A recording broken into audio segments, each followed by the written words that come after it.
हरे कृष्णा। आज हम श्रीमद् भागवतम स्कंद 1 अध्याय 11 भगवान श्री कृष्ण का द्वारका में प्रवेश इसे शुरू करेंगे।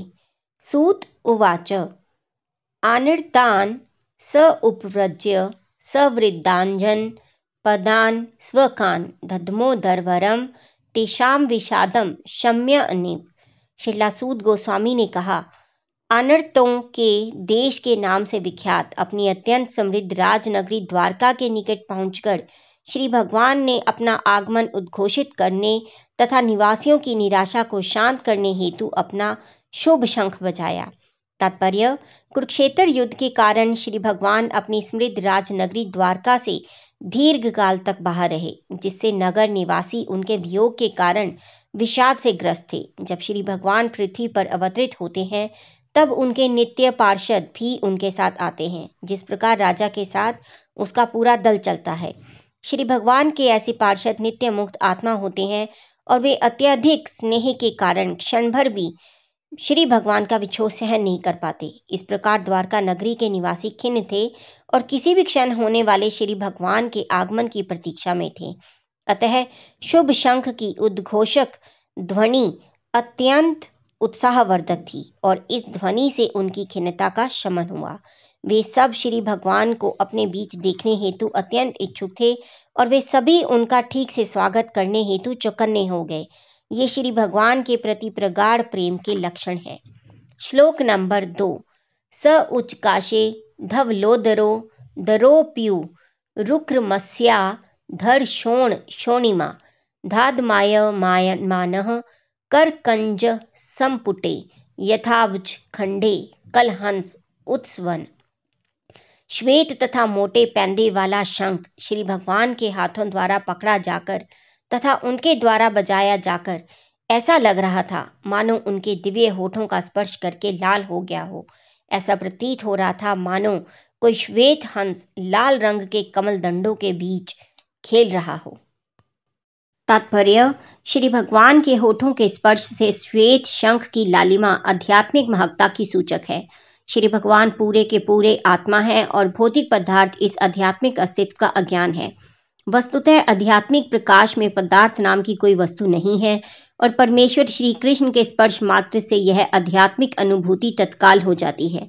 श्री भगवान जगत के कण कण में व्याप्त हैं और वे किसी में भी अपनी उपस्थिति प्रकट कर सकते हैं। श्री भगवान के प्रगाढ़ प्रेम तथा भक्ति में सेवा से, या दूसरे शब्दों में श्री भगवान के आध्यात्मिक स्पर्श से प्रत्येक वस्तु उसी तरह लाल हो जाती है जिस प्रकार श्री भगवान के होठों में लगा शंख। परमहंस अर्थात अत्यंत बुद्धिमान पुरुष आध्यात्मिक आनंद रूपी जल में कलहंस के समान है, जो श्री भगवान के चरण कमलों से नित्य अलंकृत होता रहता है। श्लोक नंबर 3। तम उपश्रुत्य निनंदम जगद भय भयावहम प्रत्युद्यु प्रजा सर्वा भ्रतरी दर्शन लालसा। भौतिक जगत में साक्षात भय को भी भयभीत बनाने वाले उस शब्द को सुनकर द्वारका के नागरिक उनकी ओर तेजी से दौड़ने लगे, जिससे वे भक्तों के रक्षक श्री भगवान का चिर अभिलाषित दर्शन कर सकें। तात्पर्य, जैसा कि पूर्व में कहा जा चुका है, भगवान श्री कृष्ण के समय द्वारका में जो नागरिक रह रहे थे वे सभी मुक्त जीव थे, जो श्री भगवान के साथ उनके पार्षदों के रूप में अवतरित हुए थे। वे सभी श्री भगवान के दर्शन के लिए लालायित थे। यद्यपि आध्यात्मिक स्पर्श के कारण वे उनसे कभी विलग नहीं थे। जिस प्रकार वृंदावन की गोपियां भगवान श्री कृष्ण के गोचारण के समय उनके गांव से दूर जाने पर सदैव उनके विषय में सोचती रहती थी, उसी प्रकार द्वारका के नागरिक भी द्वारका से दूर कुरुक्षेत्र युद्ध में भाग लेने हेतु गए हुए भगवान श्री कृष्ण के विचारों में तल्लीन रहते थे।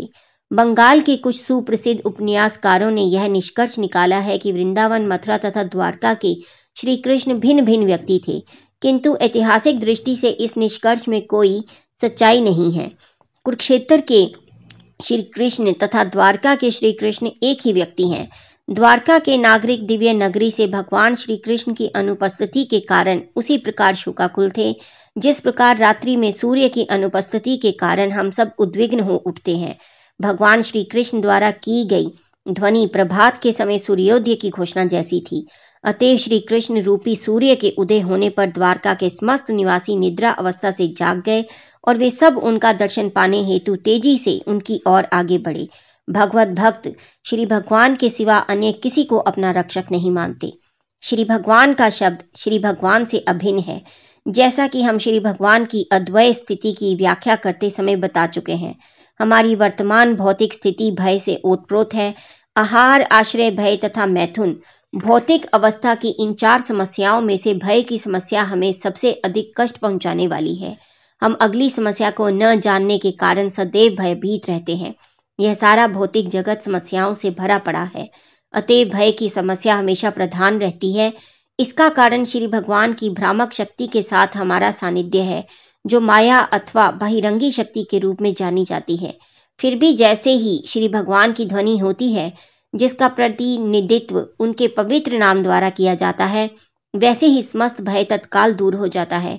भगवान श्री चैतन्य महाप्रभु ने निम्नलिखित 16 शब्दों द्वारा इसे उच्चारित किया था। हरे कृष्ण कृष्ण कृष्ण हरे हरे, हरे राम राम राम हरे हरे। हम इन शब्दों का लाभ उठा सकते हैं और संसार की भयावह समस्याओं से उबर सकते हैं। श्लोक नंबर 4। तत्रोपनीत बल्यो रवेर दीप मी वाद्यता, आत्मा रामम पूर्ण कामम निजला भेन नित्यदा। श्लोक नंबर 5। प्रीत्य उत्फुल्ल मुखा प्रोचुर हर्ष गद गदया गिरा, पित्रम सर्व सहृदम वितारम विभार का। सभी नागरिक अपनी अपनी भेंट लिए हुए श्री भगवान के सम्मुख आए और उन्हें उन परम संतुष्ट तथा आत्मनिर्भर श्री भगवान को अर्पित किया, जो अपनी निजी शक्ति से दूसरों की आवश्यकताओं की निरंतर पूर्ति करते रहते हैं। ये भेंटें सूर्य को दीपदान करने के समान थी। फिर भी सभी नागरिक श्री भगवान के स्वागत में ऐसी आह्लादमयी भाषा में बोलने लगे मानो संतानें अपने अभिभावक तथा पिता का स्वागत कर रही हों। तात्पर्य: परम भगवान को यहाँ पर आत्मा राम कहा गया है। वे आत्मनिर्भर हैं और उन्हें अपने अलावा अन्यत्र सुख की खोज करने की आवश्यकता नहीं है। वे आत्मनिर्भर हैं क्योंकि उनका दिव्य अस्तित्व ही पूर्ण आनंदमय है। वे शाश्वत विद्यमान सत्य हैं, वे सर्वज्ञ चित्त हैं और सर्व आनंदमय आनंद हैं। अतएव उन्हें किसी भेंट की आवश्यकता नहीं है, चाहे वह कितनी भी मूल्यवान क्यों न हो। फिर भी वे सबके शुभचिंतक हैं। अतः यदि शुद्ध भक्तिमय सेवा में कोई उन्हें कुछ अर्पित करता है तो वे उसे स्वीकार कर लेते हैं। ऐसा नहीं है कि उन्हें ऐसी वस्तुओं की आवश्यकता है, क्योंकि वस्तुएं स्वयं उनकी ही शक्ति द्वारा उत्पन्न की जाती हैं।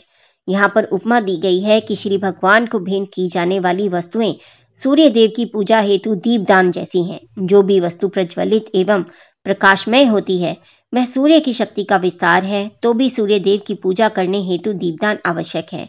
सूर्य की पूजा करते समय पूजा करने वाले की कुछ न कुछ मांग होती है, लेकिन श्री भगवान की भक्ति करने पर दोनों ओर से कोई मांग किए जाने का प्रश्न ही नहीं उठता। यह तो श्री भगवान और भक्त के बीच शुद्ध प्रेम तथा स्नेह का प्रतीक है। श्री भगवान सभी जीवों के परम पिता हैं।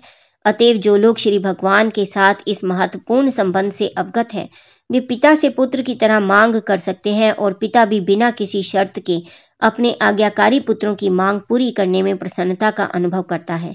श्री भगवान कल्प वृक्ष के समान है और उनसे कोई भी व्यक्ति उनकी अहेतुकी कृपा से कुछ भी प्राप्त कर सकता है, किंतु परम पिता होने के कारण श्री भगवान अपने शुद्ध भक्तों को कोई ऐसी वस्तु नहीं देते जो भक्ति के मार्ग में बाधक हो। जो लोग श्री भगवान की भक्ति में सेवा में लगे हैं, वे उनके दिव्य आकर्षण के द्वारा अनन्य भक्ति के पद तक उन्नति कर सकते हैं।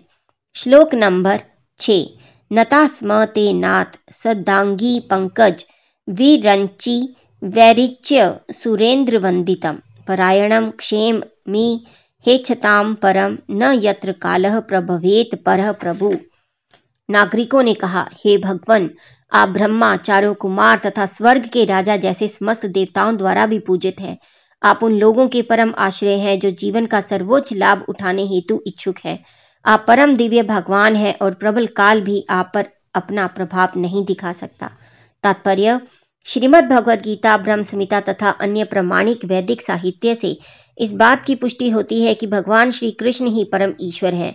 ना तो कोई उनके समान है, ना ही कोई उनसे बढ़कर है और यह सभी शास्त्रों का निर्णय है। समस्त जीव जो परमेश्वर के अंश रूप हैं और उन पर आश्रित हैं, उन पर देश काल का प्रभाव पड़ता है।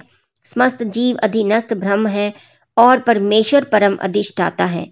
हम जैसे ही इस सुस्पष्ट तथ्य को भूल जाते हैं, वैसे ही हम तत्काल मोहग्रस्त हो जाते हैं और तीनों तापों से उसी प्रकार ग्रस्त हो जाते हैं जिस प्रकार किसी को घने अंधकार में रखा गया हो। सजग जीव की विमल चेतना ईश चेतना है, जिसके अंतर्गत मनुष्य हर परिस्थिति में श्री भगवान को प्रणाम करता है। श्लोक नंबर 7। भवाय नस्त्वं भव विश्व भावन त्वमेव मातात सिरहित पति पिता त्वं सद गुरुरण परमं च देवतम यस्या अनुवृत्त्या कृतिनो भूभुवम्। हे ब्रह्मांड के सृष्टा, आप हमारे माता, शुभचिंतक, प्रभु, पिता, आध्यात्मिक गुरु तथा आराध्य देव हैं। हम आपके चरण चिन्हों पर चलते हुए सभी प्रकार से सफल हुए हैं। अतएव हमारी प्रार्थना है कि आप हमें अपनी कृपा का आशीर्वाद देते रहें। तात्पर्य: ब्रह्मांड के सृष्टा होने के कारण सबका कल्याण करने वाले श्री भगवान समस्त उत्तम जीवों के कल्याण की भी योजना बनाते हैं। श्री भगवान इन उत्तम जीवों को आदेश देते हैं कि वे उनके सद उपदेशों का पालन करें। ऐसा करने से वे जीवन के सभी क्षेत्रों में सफलता पाते हैं। श्री भगवान को छोड़कर किसी अन्य देव की पूजा करने की आवश्यकता नहीं है।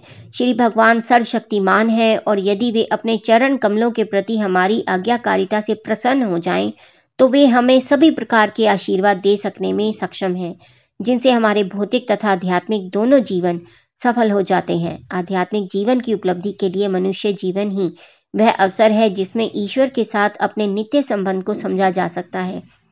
उनसे हमारा संबंध सनातन है, ना तो इसको तोड़ा जा सकता है, ना विनष्ट किया जा सकता है। भले ही कुछ काल के लिए इसे भुला दिया जाए, लेकिन भगवत कृपा से उसे पुनः जागृत किया जा सकता है, यदि हम देश काल के अनुसार सभी शास्त्रों में दिए गए उनके आदेशों का पालन करें। श्लोक नंबर 8। अहो सनाथा भवता स्म यद्वयम् त्रैविष्टपानामपि दूरदर्शनम प्रेम स्मित स्निग्ध निरीक्षण नानम पश्येम रूपम तव सर्वसौभगम। अहो, यह तो हमारा सौभाग्य है कि आज पुनः आपकी उपस्थिति से हम आपके संरक्षण में आ गए, क्योंकि आप स्वर्ग के निवासियों के यहाँ भी कभी कभी जाते हैं। आपके स्मित मुख को देख पाना हमारे लिए अब संभव हो सका है, जो स्निग्ध चितवन से पूर्ण है। अब हम आपके सर्व सौभाग्यशाली दिव्य रूप का दर्शन कर सकते हैं। तात्पर्य: केवल शुद्ध भक्त ही श्री भगवान के नित्य साकार रूप का दर्शन कर सकते हैं। श्री भगवान कभी भी निराकार नहीं होते, अपितु वे श्री भगवान के सर्वोपरि परिपूर्ण व्यक्तित्व हैं, जिन्हें भक्ति में सेवा के द्वारा साक्षात देखा जा सकता है और जो स्वर्ग के निवासियों के लिए भी दुर्लभ है। जब ब्रह्मा तथा अन्य देवता भगवान श्री कृष्ण के पूर्ण अंश भगवान श्री विष्णु से परामर्श लेना चाहते हैं, तो उन्हें क्षीर सागर के तट पर जाकर प्रतीक्षा करनी पड़ती है, जहाँ भगवान श्री विष्णु श्वेत द्वीप में शयन कर रहे होते हैं। यह क्षीर सागर तथा श्वेत द्वीप ग्रह इस ब्रह्मांड के अंतर्गत वैकुंठ लोक की प्रतिकृतियां हैं। इस श्वेत द्वीप में ना तो ब्रह्मा है, ना ही इंद्र जैसे देवता प्रवेश कर सकते हैं, अपितु उन्हें क्षीर सागर के तट पर खड़े होकर क्षीरोदक्षाई विष्णु को अपना संदेश भेजना पड़ता है। अतएव उन्हें यदा कदा ही श्री भगवान के दर्शन हो पाते हैं। लेकिन द्वारका के निवासी किसी प्रकार के सकाम कर्म तथा दार्शनिक चिंतन के भौतिक कलमश से रहित शुद्ध भक्त होने के कारण भगवत कृपा से उनका साक्षात दर्शन कर सकते हैं। यह जीवों की वास्तविक स्थिति और भक्ति में सेवा द्वारा अपनी स्वाभाविक तथा आध्यात्मिक जीवन दशा को जागृत करके प्राप्त की जा सकती है। श्लोक नंबर 9। यर्हि अम्बुज आक्ष अपससार भो भवान करुण मधुन वात सुहृदि दक्षया तत्राब्द कोटि प्रतिमः क्षणो भवेद रवीं विनाक्षणो रिव नस्तवाच्युत। हे कमल नयन भगवान, आप जब भी अपने मित्रों तथा संबंधियों से भेंट करने मथुरा, वृंदावन या हस्तिनापुर चले जाते हैं, तब आपकी अनुपस्थिति में प्रत्येक क्षण हम करोड़ों वर्ष के समान प्रतीत होता है। हे अच्युत, उस समय हमारी आंखें इस प्रकार व्यर्थ हो जाती हैं मानो सूर्य से बिछड़ गई हों। तात्पर्य: हमें अपनी इंद्रियों पर गर्व है कि हम ईश्वर का अस्तित्व निश्चित करने हेतु इनका प्रयोग करते हैं, लेकिन हम यह भूल जाते हैं कि हमारी इंद्रियां अपने आप में पूर्ण नहीं है, वे कुछ परिस्थितियों में ही कार्य कर सकती हैं। उदाहरण के लिए हमारी आंखों को लीजिए, जब तक सूर्य का प्रकाश होता है हमारी आंखें कुछ सीमा तक उपयोगी होती हैं, लेकिन सूर्य प्रकाश के अभाव में आंखें व्यर्थ हो जाती हैं। आदि भगवान श्री कृष्ण की तुलना परम सत्य होने के कारण सूर्य से की गई है। उनके बिना हमारा समस्त ज्ञान या तो असत्य है अथवा अधूरा है। जिस प्रकार सूर्य का विलोम अंधकार है, उसी प्रकार भगवान श्री कृष्ण का विलोम माया है। भगवान श्री कृष्ण द्वारा विकीर्ण प्रकाश से भक्तगण सभी वस्तुओं को उनके सही परिप्रेक्ष्य में देख सकते हैं। भगवत कृपा से शुद्ध भक्त कभी अज्ञान के अंधकार में नहीं रहते। इसलिए यह आवश्यक है कि हम सदा भगवान श्री कृष्ण की दृष्टि के समक्ष रहें, जिससे हम अपने आप को तथा विभिन्न शक्तियों सहित श्री भगवान को भी देख सकें। जिस प्रकार सूर्य के अभाव में हम कुछ भी नहीं देख सकते, उसी प्रकार श्री भगवान की वास्तविक उपस्थिति के बिना हम कुछ भी नहीं, यहाँ तक कि अपने आप को भी नहीं देख सकते। उनके बिना हमारा समस्त ज्ञान माया से ढक जाता है। श्लोक नंबर 10। कथम वयम नाथ चिरोषिते त्वयि प्रसन्न वष्ट्या अखिल ताप शोषणम जीवेम ते सुंदर हास शोभितम पश्यमाना वदनम मनोहरम इति चोदीरिता वाचः प्रजानां भक्तवत्सलः श्रीन्वानो अनुग्रहं वृष्ट्या वितन वन प्राविशित पुरम। हे स्वामी, यदि आप सारे समय बाहर रहते हैं तो हम आपके उस मनोहर मुखमंडल को नहीं देख पाते जिसकी मुस्कान हमारे सारे कष्टों को दूर कर देती है। भला हम आपके बिना कैसे रह सकते हैं। उनकी वाणी सुनकर प्रजा तथा भक्तों पर अत्यंत दयालु भगवान ने द्वारकापुरी में प्रवेश किया और उन सब पर अपनी दिव्य दृष्टि डालते हुए उनका अभिनंदन स्वीकार किया। तात्पर्य, भगवान श्री कृष्ण का आकर्षण इतना प्रबल है कि एक बार उनसे आकृष्ट हो जाने पर उनका विछोह सह पाना कठिन हो जाता है। ऐसा क्यों है? क्योंकि हम उनसे उसी प्रकार शाश्वत रूप से संबंधित हैं जिस प्रकार सूर्य की किरणें सौर मंडल से संबंधित होती हैं। सूर्य की किरणें और विकिरण के आणविक अंश हैं। इस तरह सूर्य तथा सूर्य प्रकाश को विलग नहीं किया जा सकता। बादलों द्वारा उनका विलगाव क्षणिक तथा कृत्रिम होता है और ज्यों ही बादल हट जाते हैं त्यों ही सूर्य की किरणें सूर्य की उपस्थिति में अपना सहज तेज बिखेरने लगती हैं। इसी प्रकार सभी जीव जो पूर्ण आत्मा के सूक्ष्म मांस है, वो भ्रामक शक्ति माया के कृत्रिम आवरण के कारण श्री भगवान से विलग है। भ्रामक शक्ति माया के इस आवरण को हटाना है और ऐसा हो जाने पर जीव श्री भगवान को साक्षात देख सकते हैं और उनके संपूर्ण कष्ट तुरंत ही दूर हो जाते हैं। हम में से प्रत्येक व्यक्ति जीवन के कष्टों को हटाना चाहता है, लेकिन हम जानते नहीं कि इन्हें किस प्रकार हटाया जाए। यहाँ पर इसका समाधान दिया गया है और यह हम पर निर्भर करता है कि हम इसे आत्मसात करें अथवा नहीं। श्लोक नंबर 11। मधुभोज दशार हाहर कुकुरांध कवृषणिभि आत्मतुल्य बलेर गुप्ताम नागेर भोगवती मेव। जिस प्रकार नागलोक की राजधानी भोगवती नागों के द्वारा रक्षित है, उसी तरह द्वारका की रक्षा भगवान श्री कृष्ण के समान बलवान वृष्णि के वंशजों भोज मधुदर्शाह अर्ह कुकुर अंधक इत्यादि द्वारा की जाती थी। तात्पर्य, नागलोक पृथ्वी लोक के नीचे स्थित है और ऐसा समझा जाता है कि यहाँ सूर्य की किरणें नहीं पहुंच पाती, लेकिन उस लोक का अंधकार नागों के सिरों पर स्थित मणियों के प्रकाश से दूर होता है। यह भी कहा जाता है कि वहां पर नागों के भोग विलास के लिए सुंदर उद्यान सरोवर आदि हैं। यहाँ पर यह भी कहा गया है कि यह स्थान नागरिकों द्वारा अच्छी प्रकार सुरक्षित है। उसी प्रकार से द्वारकापुरी भी वृष्ण वंशियों द्वारा सुरक्षित थी, जो भगवान श्री कृष्ण के ही समान शक्तिशाली थे, जहाँ तक इस धरती पर उनके शक्ति प्रदर्शन का संबंध था। श्लोक नंबर 12। सर्वतु सर्व विभव पुण्य वृक्ष लता क्षमे उद्यानो पवन नारा मे वृत्तम पद्याकर्षीयम। द्वारकापुरी समस्त ऋतुओं के ऐश्वर्य से पूर्ण थी। उसमें सर्वत्र आश्रम, उद्यान, पुष्पोद्यान, बगीचा तथा कमलों से परिपूर्ण जलाशय थे। तात्पर्य, मानव सभ्यता की पूर्णता प्रकृति के वरदानों का सदुपयोग उनके सहज रूप में करने से संभव बनाई जा सकती है, जैसा कि यहाँ द्वारका के ऐश्वर्य के वर्णन से स्पष्ट है। उसके चारों ओर पुष्पोद्यान तथा फलों के बगीचे थे और जलाशय थे जो कमलों से परिपूर्ण थे। यहाँ पर किसी मिल तथा पशुवध केंद्र के बल पर चलने वाली फैक्ट्री का उल्लेख नहीं है, जो आधुनिक महानगरों के लिए आवश्यक साज सामग्री है। फिर भी आधुनिक सुसंस्कृत मनुष्य के अंतःकरण में भी प्रकृति के वरदानों का उपयोग करने की रुचि आज भी मौजूद है। आधुनिक सभ्यता के नेता अपने निजी आवासों को ऐसे स्थानों में बनाते हैं जहां सुंदर बगीचे तथा जलाशय हों, लेकिन सामान्य व्यक्ति को वो बगीचों से रहित दमघोटू स्थानों में रहने हेतु छोड़ देते हैं। लेकिन यहाँ पर हमें द्वारकापुरी का सर्वथा भिन्न वर्णन प्राप्त होता है। ऐसा लगता है कि समस्त धाम ऐसे उद्यानों तथा बगीचों एवं कमलों से परिपूर्ण जलाशयों द्वारा घिरा हुआ था। ऐसा लगता है कि सभी मनुष्य प्रकृति द्वारा प्रदत्त फूलों तथा फलों पर निर्भर थे और वहां ऐसे उद्योग नहीं थे जो गंदी बस्ती तथा झुग्गी झोंपड़ियों को बढ़ावा देते हैं। सभ्यता की प्रगति का अनुमान उन मिलों तथा फैक्ट्रियों की बढ़ोतरी से नहीं लगाया जाता जिनसे मनुष्य की कोमल भावनाएं विनष्ट हों, अपितु मनुष्यों में प्रभावशाली आध्यात्मिक प्रवृत्तियों के विकास से लगाया जाता है, जिससे उन्हें भगवत धाम वापस जाने का अवसर प्राप्त हो सके। फैक्ट्रियां तथा मिलों का विकास उग्र क्रम कहलाता है और ऐसे कर्म मनुष्य तथा समाज की सुकोमल भावनाओं का क्षय करके उसे असुरों का कारागार बना देती है। यहाँ पर हम पवित्र वृक्षों का उल्लेख पाते हैं जिनमें ऋतु के अनुसार फूल फल लगते हैं। अपवित्र वृक्ष केवल व्यर्थ के जंगल होते हैं और उनका उपयोग केवल ईंधन के लिए हो सकता है। आधुनिक सभ्यता में ऐसे अपवित्र वृक्षों को सड़क के दोनों किनारों पर रोपा जाता है। मानवीय शक्ति का सदुपयोग सुकोमल भावनाओं के विकास के लिए होना चाहिए, जिससे आध्यात्मिक ज्ञान प्राप्त हो सके और इसी में जीवन का समाधान प्राप्त होता है।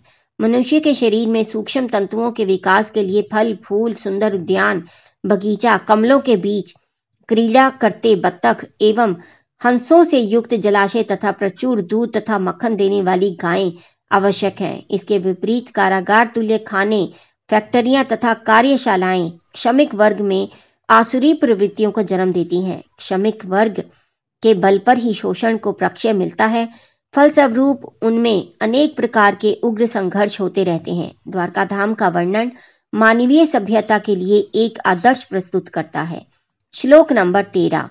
गोपुर द्वार मार्गेषु कृत कौतुक तोरणाम चित्र ध्वज पताकाग्रेंद्रंत प्रतिहतात्पाम। श्री भगवान के स्वागतार्थ नगर का द्वार, घरों के दरवाजे तथा सड़कों के किनारे झंडियों से सजे बंधनवार बहुत ही सुंदर ढंग से केले के वृक्षों तथा आम की पत्तियों जैसे मांगलिक प्रतीकों से सजाए गए थे। झंडियां, फूल मालाएं तथा चित्रित संकेत एवं लिखे गए सुवाक्य मिलकर धूप को अवरुद्ध कर रहे थे। तात्पर्य, विशेष उत्सवों की सजावट के लिए प्रतीक भी प्रकृति के उपहारों से केले के वृक्षों, आम के वृक्षों तथा फलों तथा फूलों से लिए गए थे। आज भी आम्र वृक्ष, नारियल तथा कदली वृक्षों को मांगलिक प्रतीक माना जाता है। ऊपर जिन झंडियों का उल्लेख हुआ है उन सभी में श्री भगवान के दो महान सेवकों गरुड़ अथवा हनुमान के चित्र अंकित थे। अब भी ऐसे चित्र तथा अलंकरण भक्तों द्वारा पूजित हैं और श्री भगवान की तुष्टि के लिए सेवक को अधिक सम्मान प्रदान किया जाता है। श्लोक नंबर 14। सम अर्जित महामार्ग रथ्य पण कचत वराम सिक्ताम गंध जले रूपताम फल पुष्पाक्षता अंकुरे। राजपथ, मार्गों, गलियों, बाजारों तथा सार्वजनिक स्थानों को भली भांति झाड़ बुहार कर उन पर सुगंधित जल छिड़का गया था और श्री भगवान का स्वागत करने हेतु सर्वत्र फल फूल तथा अक्षत अंकुर बिखेरे गए थे। तात्पर्य, द्वारका धाम के राजमार्गों तथा गली कूचों को सिक्त करने हेतु गुलाब तथा केवड़ा के फूलों को निचोड़कर तैयार किया गया सुगंधित जल मंगवाया गया था। इनके उपरांत बाजारों तथा चौकों को भली भांति झाड़ा बुहारा गया था। उपर्युक्त वर्णन से प्रतीत होता है कि द्वारका धाम बहुत बड़ा था, जिसमें अनेक राजमार्गों, गलियों तथा बगीचों, उद्यानों एवं जलाशयों से युक्त सार्वजनिक स्थान थे और इन सबको फूलों फलों से सुंदर ढंग से सजाया गया था। श्री भगवान का स्वागत करने हेतु इन फूलों फलों को अक्षत अंकुरों के साथ सार्वजनिक स्थलों पर बिखेर दिया गया था। अक्षत बीज व अंकुर शुभ माने जाते थे और उत्सवों के दिनों में हिंदू लोग आज भी इनका प्रयोग करते हैं। श्लोक नंबर 15। द्वारी द्वारी गृहाणाम च दध्यक्षत फलेक्षुभिः अलंकृताम पूर्ण कुंभेर बलि धीर धूप दीपके। प्रत्येक घर के द्वार पर दही, अक्षत, फल, गन्ने तथा पूरे भरे हुए जलपात्रों के साथ ही पूजन की सामग्री, धूप तथा बत्तियां सजा दी गई थी। तात्पर्य: वैदिक प्रथा के अनुसार स्वागत विधि शुष्क नहीं होती है। जैसा कि ऊपर उल्लेख है, स्वागत के लिए केवल राजमार्ग तथा गली कूचे ही नहीं सजाए गए थे, अपितु अपने अपने सामर्थ्य के अनुसार आवश्यक वस्तुओं